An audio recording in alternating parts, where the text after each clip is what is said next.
Hello, I've forgotten how long I have been trapped in the void here, and today I'll be telling you about the Haitian conquest of Santo Domingo in 1822.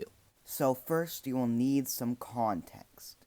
In August of 1791, Haiti had a slave rebellion against French colonial rule.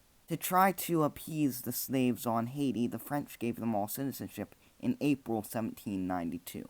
Yet the revolution was a right proper mess, and there were many different factions involved, including support from British colonists on Jamaica and Spanish colonists on Santo Domingo. Santo Domingo being the name of the colony containing the Spanish half of Hispaniola.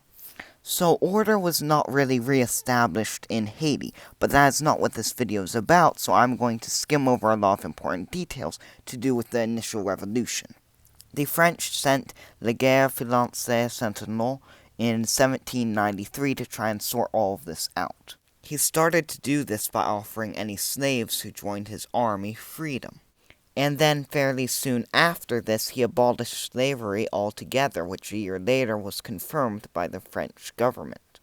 Then in 1795, after the Treaty of Basel, France gained control over the whole island of Hispaniola from Spain. But this was all for nothing, as the former slave-turned-military leader, Toussaint Louverture, began to start gaining power and some British support in the late 1790s, along with Napoleon I also starting to take away rights of former slaves and revoking their citizenship.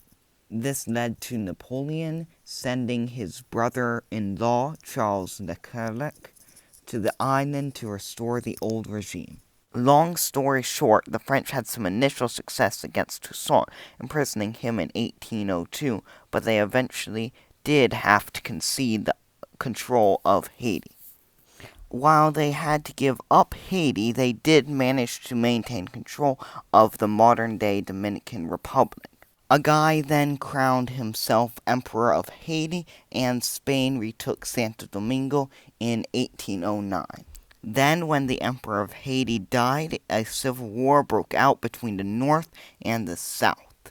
That is all the context I believe you will need. So in 1822, Jean-Pierre Boyer, the second leader of the southern Haitian faction, decided to invade Santo Domingo, which had declared itself independent from Spain a year earlier and was still fighting an independence war. The Haitian Army's invasion force was composed of 12,000 soldiers under the command of Joseph Bonnet.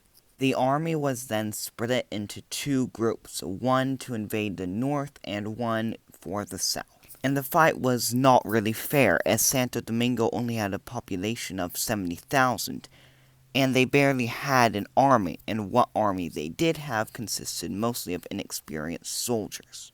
Compare that to Haiti's population of 600,000 and experienced military from all the fighting that had been happening in the past decades, and you see there really was no chance for Santo Domingo. And on the 9th of February, 1822, Santo Domingo surrendered. Though this did not mean that resistance from the native population was over, and there would be many efforts to dismantle Haitian rule over the course of the occupation. Though none of these would succeed due to lack of popular support until the very end of the occupation, because when Boyer's government first came to the island, slavery was abolished and many slaves were given land. Many other Haitian models of governance were also implemented on the former colony of Santo Domingo. This upset many of the very rich who were already on the island. The Boyer's position started to become more unstable, with the rural code being implemented, which forced people to work on plantations or be punished. As to be expected, this was not a very popular policy. Then Boyer just kept on making things illegal to improve the productivity of Santo Domingo. This included things such as religious practices and other places where dissent could be organized into rebellion. This was very counterproductive, though, as at the time of annexation many liked the idea of becoming part of Haiti. But after these reforms, many started to hate the Haitian government. After years of Boyer not improving the lives of slaves and mixed-race populations, his position in Santo Domingo was looking grim. Then in 1844, people in Santo Domingo looked over to Haiti and saw that Boyer's popularity was dropping quite rapidly, and they had yet to recover from a big earthquake that happened in 1842.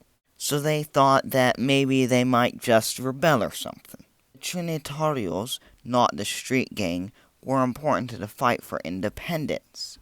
On February 27, 1844, the Trinitarios, led by Juan Pablo Duarte, Ramón Mella, and Francisco de Rosario, marched on Puerto del Conde in Santo Domingo. After this, they declared independence and did not have to fight the Haitians any further. They just gave up. And to this day, February 27th is still celebrated as the Dominican Republic's National Independence Day.